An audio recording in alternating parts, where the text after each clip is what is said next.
Bonjour tout le monde, bienvenue pour cette nouvelle vidéo sur la prochaine nouvelle lune qui aura lieu du coup en Scorpion le 1er novembre 2024.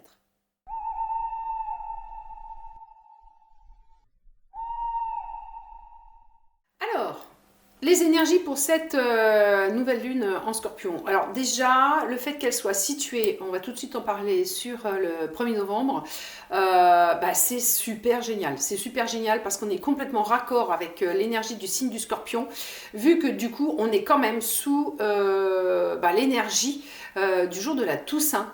La Toussaint, c'est quoi? C'est en fait compte, c'est tous les saints, donc c'est tout l'univers qui est au garde à vous pour cette nouvelle lune, pour nous aider vraiment à travailler intérieurement. La nouvelle lune, c'est fait pour faire des vœux, donc là c'est fait pour faire des vœux pour du coup avancer dans sa vie sur le sujet de l'énergie de cette nouvelle lune qui est donc du coup le Scorpion, la renaissance. Alors la renaissance au niveau du Scorpion, pourquoi? Parce que le Scorpion en fin de compte c'est la petite bestiole, si vous lui marchez sur la queue, du coup elle vous pique, elle vous tue. Voilà. Donc, en fin de compte, c'est quoi? C'est le Scorpion est au début, du coup, de la transformation, de la renaissance, pas matière, bien sûr, puisque dans la matière, du coup, on décède, mais de la renaissance spirituelle, c'est-à-dire de la libération de l'être, de la libération de l'âme, pour qu'elle retourne sur son plan supérieur, puisque, du coup, le décès est la fin de l'incarnation, donc la fin du travail qu'on a fait à faire dans cette vie-là, c'est la libération. En fait, c'est ça.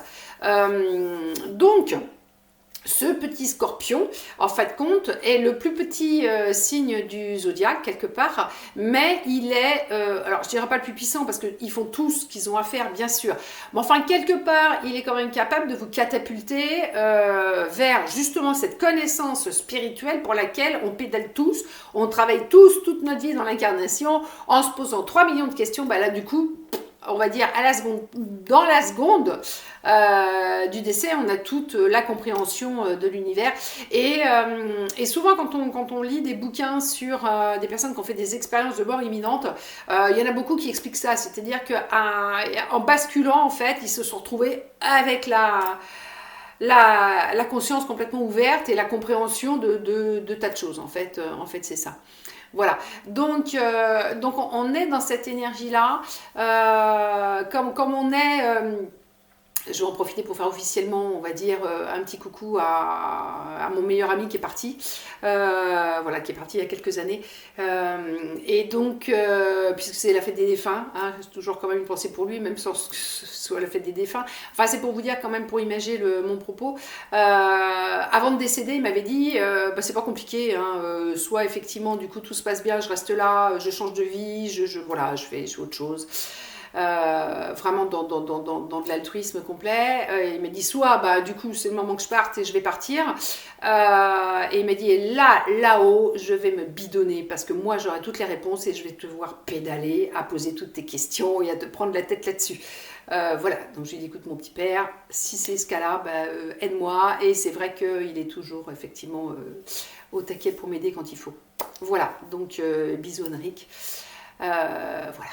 Bon, ça c'est fait. Donc, du coup, où j'en étais moi dans mes pensées? Voilà, alors le Scorpion, donc on est sur cette nouvelle lune-là, nouvelle lune de renaissance, sur ce week-end de renaissance, sur ce week-end où le voile avec le subtil est le plus fin, en fin de compte, c'est là où on peut vraiment communiquer avec ses défunts. D'ailleurs, c'est du travail que je vous propose à côté, donc soit vous me suivez sur mon site internet ou Facebook ou Instagram, mais bon voilà, et les gens qui veulent prendre contact avec leurs défunts, c'est quand même une bonne période, hein, et si ne serait-ce qu'on se penche chez les Mexicains, c'est pareil, hein, il y a plein d'ethnies et de religions qui font qu'à ce moment-là, on est quand même, voilà, on a conscience que le voile est tout petit et que c'est le bon moment pour essayer de prendre contact.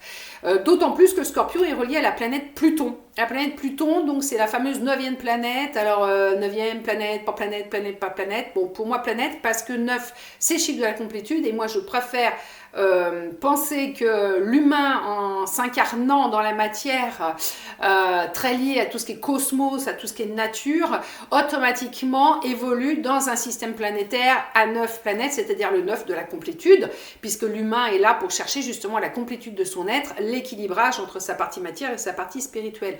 Donc c'est quand même mieux si éventuellement le système planétaire, le système solaire, répond déjà à cette exigence de base. Donc, notre planète Pluton, c'est la dernière du système. Après Pluton, en gros, c'est l'inconnu. Bon, enfin, on connaît de mieux en mieux, mais enfin, quand même, c'est quand même l'univers, quoi. Je veux dire, on n'est plus dans une petite bulle de galaxie. Donc, c'est l'inconnu. Pluton, c'est la limite avec, du coup, le subtil, l'inconnu. C'est très mystique, c'est très mystérieux. Donc, on est complètement là-dedans, dans le Scorpion, en fait. On est à la limite de la matière, on est vraiment là à pouvoir toucher, mieux comprendre, mieux entendre. Et c'est pour ça aussi que le mois de novembre, c'est le mois de la métamorphose. Pourquoi? Parce qu'on renaît à quelque chose d'autre et on se métamorphose, on passe de l'incarnation au spirituel, on va vers les mois d'hiver qui sont des mois d'introspection, qui sont des mois de connexion avec le subtil, beaucoup plus de ressenti dans ces mois-là. On est beaucoup en été, tout au printemps, on est dans la matière, dans le relationnel matière, tout ça. Non, là, on est un petit peu tout seul avec sa tasse de chocolat, son petit plaid, à réfléchir sur sa vie, à peaufiner des nouveaux plans pendant ces mois-là, comme fait la nature. La nature, elle fait tout dans le sous-sol. Elle est en train de germer tout ça pour pouvoir ressortir au printemps. Et nous, c'est pareil, ressortir au printemps pour faire ce qu'on a à faire dans la matière. C'est pour ça qu'il faut absolument que l'être humain colle au cycle de la nature. Il n'y a vraiment que l'être humain pour ne pas avoir pigé qu'il fallait vivre en fonction des cycles de la nature. Bref. C'est un autre sujet. Donc, on est sur cette ambiance-là, sur cette ambiance de renaissance, sur cette ambiance de magie, sur cette ambiance de folklore aussi.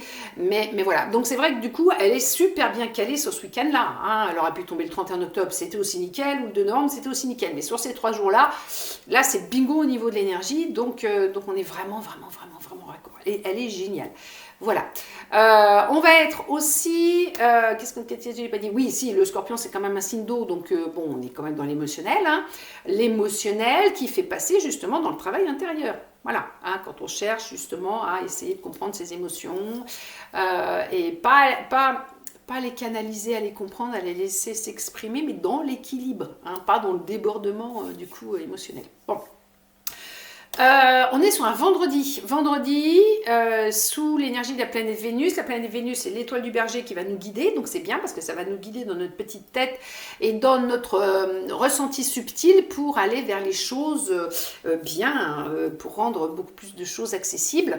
Et entre autres, du coup, ça tombe bien, la connexion avec nos défunts. Et donc ce vendredi, Vénus aussi est la planète de l'amour. C'est le jour de la confidence, c'est le jour de la relation intime. On sort avec ses amis le vendredi soir, fin de boulot normalement. On peut aller au pub, au restaurant, se faire des petits dîners, des petits machins. Et là, on discute de soi, on discute de l'autre. Tiens, comment tu vas? Ça va? Ça se passe bien? Et tout ça. Bah tiens, je vais te raconter un truc, moi, qui m'est arrivé. J'ose pas en parler à tout le monde, mais toi, t'es ma meilleure amie, t'es mon confident, t'es mon conjoint, t'es mon machin. Donc du coup, je t'en parle. Voilà. Donc on va être sur cette énergie-là, ce qui fait que du coup, la proximité aussi avec le défunt, il est là, c'est-à-dire qu'en fait, on est sur ce travail du coup de confidence aux gens qui sont partis. Nos parents, nos amis, voilà, qui on veut. Donc on a cette possibilité sur ce vendredi de communiquer intimement avec du coup des gens qui sont partis plus efficacement. Pas plus efficacement, mais nous de ressentir une réponse plus palpable. Voilà, c'est un peu ça le concept. Au niveau de l'énergie, quand on additionne tout, le 15, le 11, le 2024, on atterrit sur 11. Et là, c'est génial parce que du coup, on est raccord avec le mois de novembre, 11, l'énergie de renaissance, l'énergie du scorpion. Enfin bon, tout est super bien fait. Je vous dis, cette nouvelle lune, elle est complètement parfaite. Le 11, c'est le 1 plus le 1, c'est le 2, c'est la réunion, c'est l'union aussi. Le 2, c'est la dualité, la séparation, la désunion, mais c'est aussi la réunion du 11, du 1 plus le 1. De l'être matière, de l'être spirituel, je réunis les deux et je fais un être complet. Alors, c'est pas le 9 de la complétude, mais pour être complet, il faut déjà avoir réuni ces deux parties opposées. Qui ne sont pas opposées, qui sont complémentaires. Mais bon, la matière et le spirituel, donc le visible, l'invisible, le palpable, l'impalpable, voilà, hein, quand on arrive à réunir ça, bah, du coup on est beaucoup plus complet, on est beaucoup plus vivant en fait. Voilà, on est l'être avec un grand E. Voilà. Donc ça c'est cool. Et puis on va être donc sur le 11 qui est l'arcane de la force, donc la puissance. Donc c'est pour ça que je vous dis qu'en plus elle va être costaud cette nouvelle lune, elle va être vraiment puissante, ça va vraiment remuer les tripes. Et puis on est sur le 2 de la papesse. La papesse c'est la sagesse, la papesse c'est la mailloticienne des esprits, c'est la coucheuse des esprits. Donc on est vraiment sur cette énergie-là, c'est-à-dire comprendre ce qu'on a à l'intérieur, ce qu'on ressent pour avancer dans la matière. Hein. La papesse, c'est aussi un guide. L'arbitre, c'est vraiment le guide intérieur. La papesse, c'est fait pour comprendre les pensées et avancer dans la vie. Donc on va être là-dessus. C'est la bonne confidente aussi, la papesse. Voilà. Donc on est vraiment très très bien en plus sur cette énergie de Vénus de vendredi avec cette énergie de papesse. Voilà, donc ça c'était pour le tableau général des énergies. Maintenant on va voir le détail. Le détail du travail, ouais c'est pas mal aussi ça.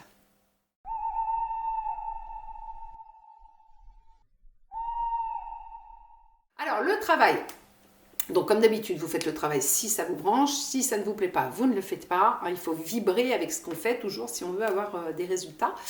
Donc on se met dans un coin, pas un coin, on se met dans une pièce zen, vous vous mettez des bougies, de l'encens, de la musique douce, ce que vous voulez, du moment où vous êtes posé, hein, tout seul, avec personne d'autre. Hein, zéro famille là-dedans, c'est votre moment à vous. Et là, on va écrire une lettre. On va écrire une lettre à l'univers. Donc vous prenez une belle page blanche vierge de toute écriture. Si vous ratez, vous me la recopiez à côté et puis on recommence ça, voilà.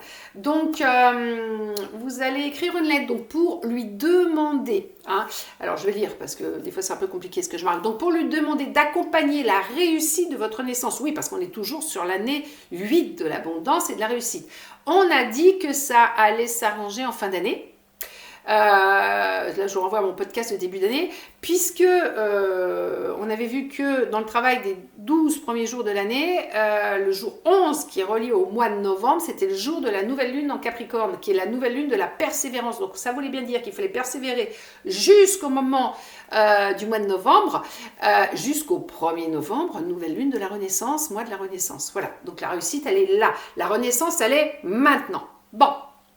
Donc, pour lui demander d'accompagner la réussite de votre renaissance, de toute sa force, afin de réunir enfin votre moi matière et votre moi supérieur, votre moi spirituel, et de vous guider tout au long de cette nouvelle année dans la paix intérieure et la sagesse de l'âme. Sagesse de l'âme par la papesse, paix intérieure.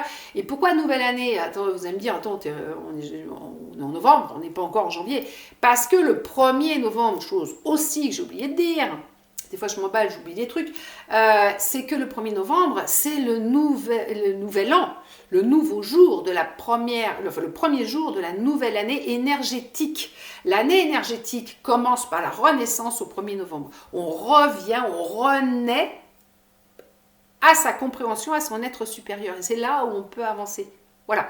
Parce que si on avance juste avec le corps physique dans la matière, naissance physique, il n'y a rien qui se passe. Il faut qu'il y ait un conducteur dans le véhicule. Le conducteur dans le véhicule, il faut s'y reconnecter. On ne s'y reconnecte que par le subtil, puisque le conducteur du véhicule, c'est l'âme. Donc c'est ça où il faut faire après, développement personnel, développement spirituel.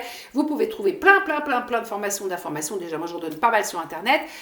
Bon, éventuellement, bien motivé, vous pouvez vous inscrire à mes formations. C'est le sujet complet, savoir qui on est, qu'est-ce qu'on est venu faire sur Terre, avec quel bagage on est arrivé, pourquoi il se passe ça, comment on peut réagir à ça. Voilà, qu'est-ce qu'on est venu faire, purée, dans cette incarnation. Bon, donc voilà, une fois que vous avez fait ça, vous mettez votre lettre sur votre cœur, vraiment, vous y pensez très très fort, vous envoyez plein d'amour, vous la pliez, vous la mettez dans votre boîte à vœux du 1er janvier. Voilà.